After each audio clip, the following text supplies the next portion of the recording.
Good. Love it. Wow, suddenly my feet are very comfortable. Shh. Have fun. I love you, Titi.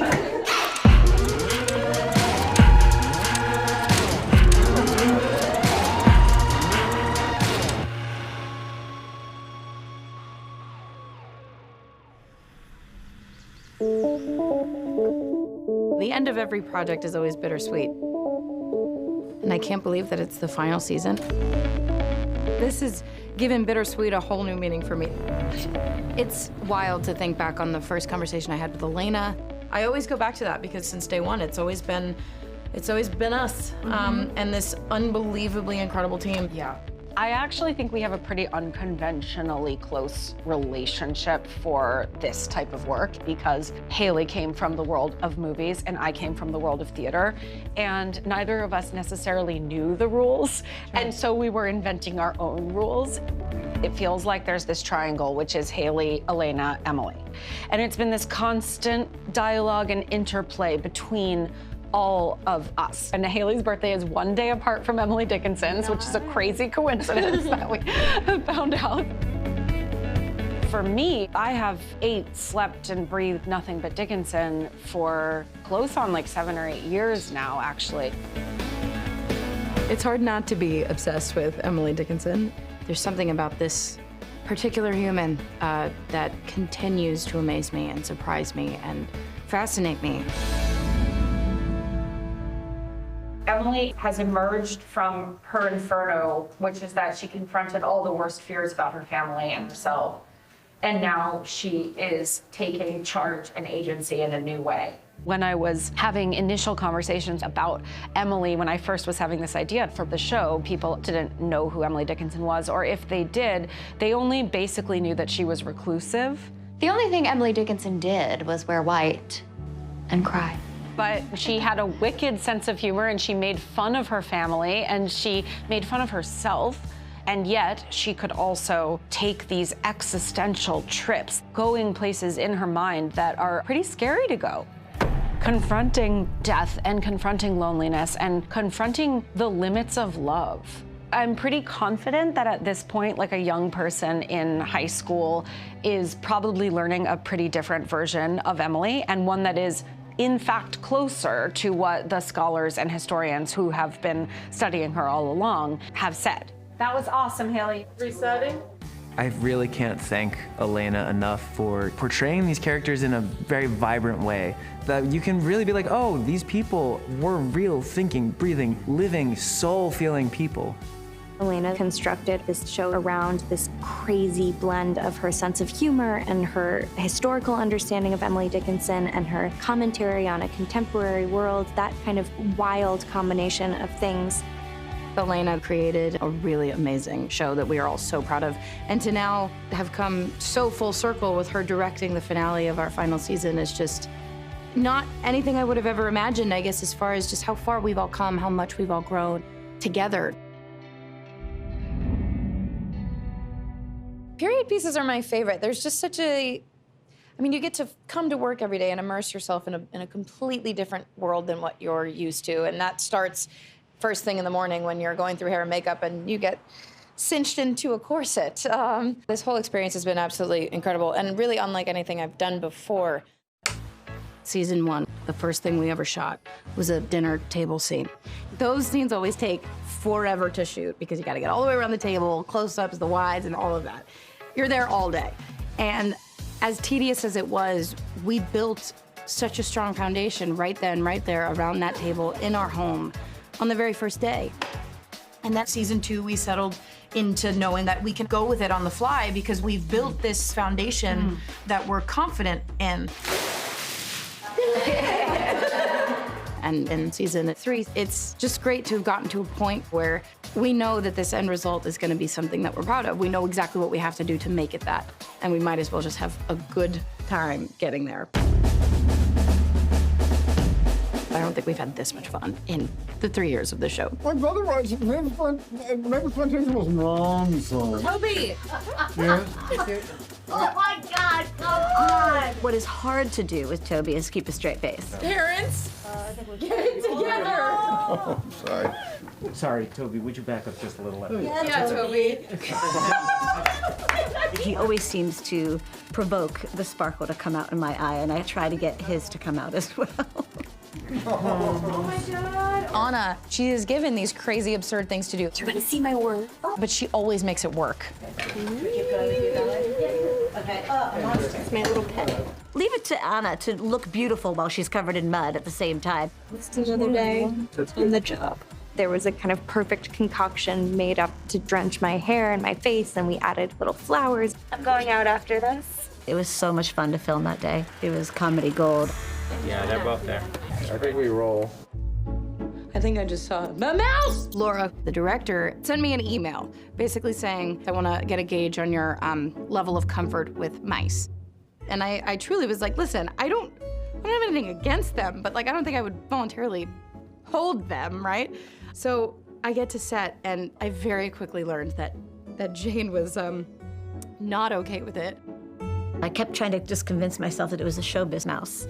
So maybe you'd be trained and take a break at craft service or something.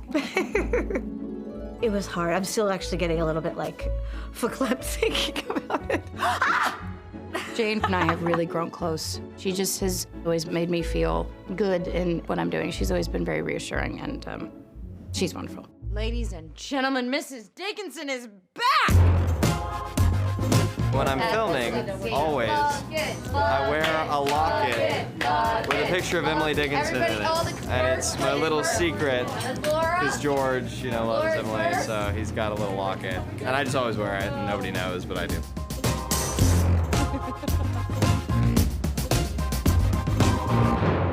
Are you gonna do something mischievous? Obviously. He's like, that's his mischievous walk. Okay, I'm just gonna lay low, get the lay of the land, and then I'll pop out. Every moment is a joy for each of the Dickinson family members. I'm just here to scare Emily, help on a plan. What? On a plan. That's nice. Adrian is the most fun. He's like the perfect big brother. What am I gonna do? You were so good in the scene. You're like, okay. We've all been so integrated into each other's personal lives as well. When I first started working on Dickinson, I was 20. And I just moved to New York. I had no idea about living in America. It was a huge culture change for me. And Anna, Adrian, and Haley, they really have been my siblings. And I love that about our relationship. I remember early on, I would always bring a guitar to set, and I was jamming with Anna, Ella, and me, and we would just hang out and play songs to each other. I had to learn how to do a little bit of piano, and the one thing that I knew how to do was Heart and Soul, which I'm sure was driving everyone else in the room crazy because everyone's heard it a million times, but Adrian, of course, was really gung-ho and was like, no, you do it, and I'll start over here, and then we just, vibed. Vibed on the piano. Clearly the most musical of the cast. The whole Jane gang, every time they have some sort of moment, they make the absolute most of it, and it's amazing. I'm spoiled working with this cast. My little crew, like Jane gang, we've been tight since the first season. We've all gotten to a point where we are so comfortable. I mean, we are constantly calling each other out. There are inside jokes. We just have such a bond, I feel, that really can't be broken at this point. It's Ella's birthday, so we're gonna run into her room, and we're just gonna yell surprise with balloons and cake and things. I had no idea that anyone knew it was my birthday. And I came back to my dressing room to, Haley had filled the room with balloons. Everyone was piled into the room. Yay! Happy birthday! There's something about this Dickinson family that is just so hard to compare to anything else. And after a very crazy, unpredictable year and a half that we all had, I just feel so lucky to be here. Of course, it went on very smoothly this morning, but it does kind of hurt in one spot, but I'm gonna just stick it out and see how long I last. Oh boy.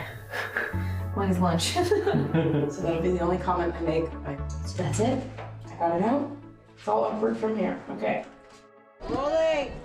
We wrote season 3 in the pandemic and have made it through to here.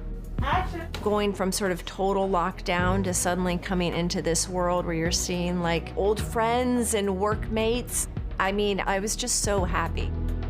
It was very emotional for me when I first came back for season 3, just being so thankful for every crew member that would come here and put their mask on and get so many tests so we could all be together and make this show. All I want to do is find a way to keep hope alive.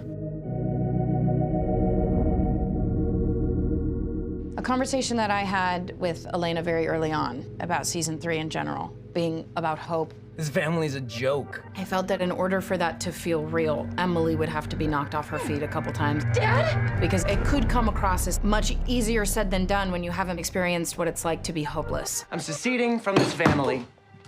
Wrestling with hope is certainly the theme of the season, and especially this one where there was this racial reckoning in our country. We have always known that the Civil War was looming in Emily and her family's future. But it really became uncanny the way that the world sort of caught up to the show. Suddenly there's this public consciousness about the oppression and marginalization of sexed people. And similarly, we're writing about the Civil War and about these black soldiers finding their autonomy and fighting back. So the parallels write themselves. But remember, it's often darkest right before the dawn. I have experienced firsthand this show has made people feel seen.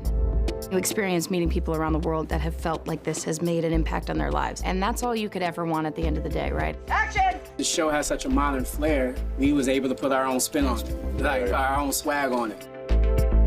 I feel like each of these characters is their own universe. And these battalions in real life, the people who fought in them were filled with as much dreams and hopes and laughter. Well, as a matter of fact, I am from Massachusetts, so. Yeah.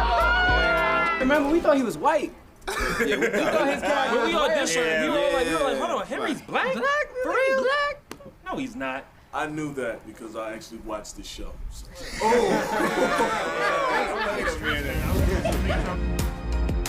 That tension between the contemporary language and storylines and the period is the sort of joy of Dickinson.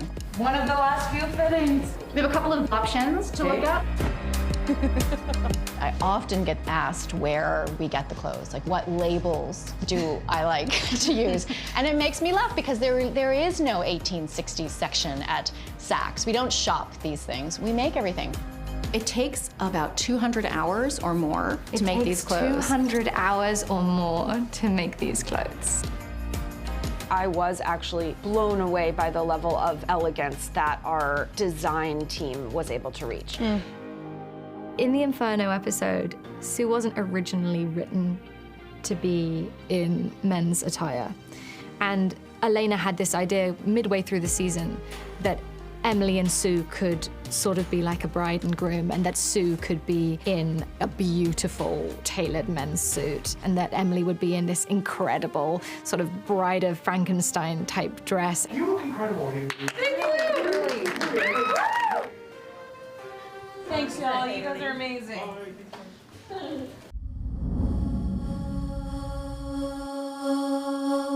To get to a point where we are making a show about two women in love, I feel incredibly grateful for the Emilys and Sues of history. And so we have a moment of canoodling, and then we step back. That's the right energy, just like that. If y'all did exactly that, it would film gorgeously. Our characters have been through quite the roller coaster of emotions together, and Ella and I have gotten to a point where the two of us can look at each other and we just know exactly how the other's feeling. The question is who gets seen and who doesn't, and what are we to make of a history that has erased, minimized, marginalized again and again the contributions of women, people of color, queer people. Shout it, scream it, I can't hear you. I love Sue! Yes. We are restaging FOFs that Walt Whitman went to during the 1860s. And it was a bohemian and queer bar. It's really emotional to watch this recovered history.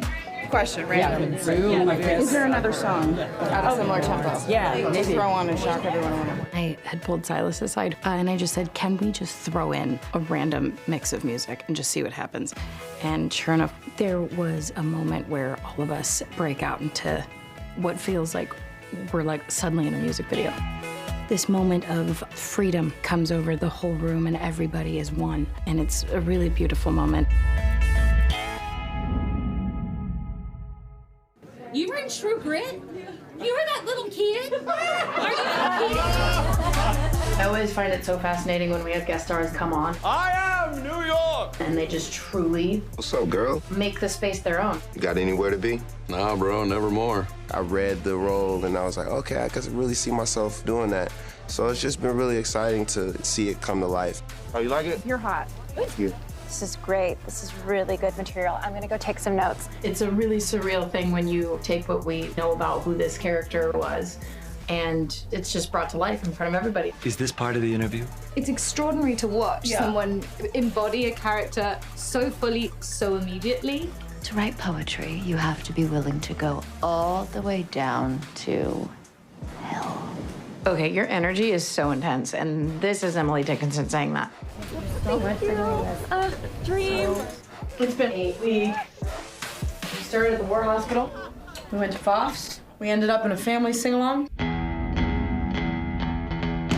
I wanted to have a musical episode because something that really is true from Emily Dickinson's life is that she played the piano.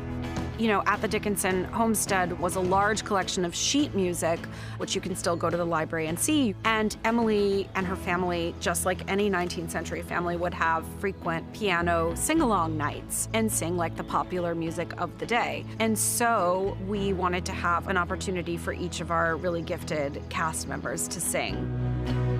When we were shooting that sing-along stuff, Haley has a moment where she sings Hard Times. It's a beautiful Stephen Forster song that was around during the Civil War, but could have been written yesterday. And we went from being in these like righteous, joyous moods to all sitting, watching Haley perform that song, and I think we all wept. I suggested that Austin hear it from outside and come in and sing it with Emily. Just to sing with Haley was incredible. Adrian came up with this beautiful harmony at the end of it. Hard times come again no more.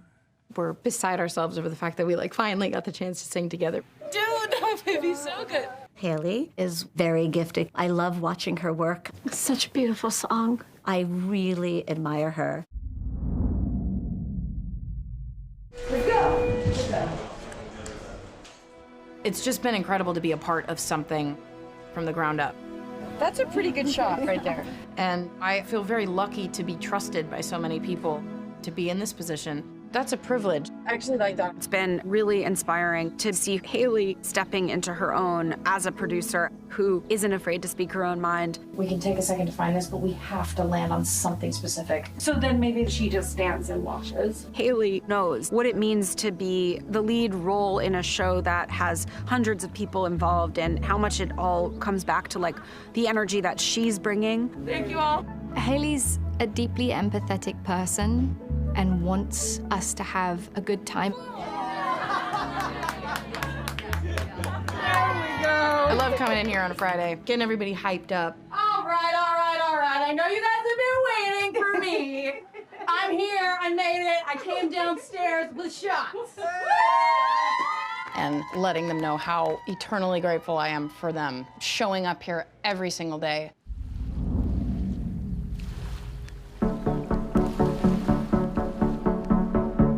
Last Emily scene of looking out to the water. It's an iconic moment, and we wanted to be there for Haley. Adrian and Ella and I came up to watch Haley shoot the last scene of the show. It's really fun to be on set to support her and be with each other. Under Elena's lead, she has really set the tone in terms of just the gravity of what we're doing. It's been so nice for me to direct this final episode of season 3 and to feel like, in some ways, it is just the conversation between me and Haley. After we've had you here for a moment, we will cue the dog to run in. Make sure you get all of it. I can already hear you. Turn around! That's one thing that's been so amazing about having you direct this last episode is to end this show how we started, with a very clear point of view on who this character is. In season 1, it was all about the fact that if Emily was a normal Victorian girl, she would have been getting married. And instead, she chose to stay committed to her art. And everything that's happened since then has only been the essential fire of an artist. On the beach, where our show ends, it felt very symbolic. She's been through quite a lot. To bring it all to an end at such a beautiful place that represents Emily's future. All the poems she hasn't written are out on the horizon of that water.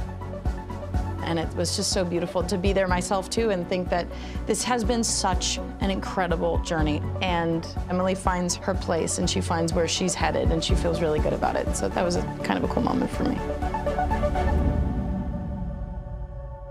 I've just been corseted for the last time on this show, baby. Woo! And I actually feel so great. I've never felt so good in this corset. I know we both feel so, so fortunate for getting to bring this show out into the world. Catch my breath.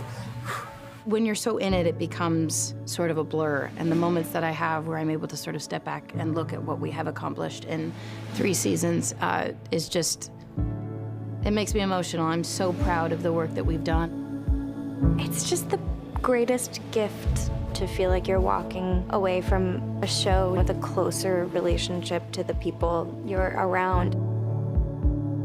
Let's party, my platonic friend. George is going off to war and being like, will I ever see my friends again? And I'm with these people I've been with for so long. I'll catch myself, actually look around and be like, no, I don't want to say goodbye to any of you.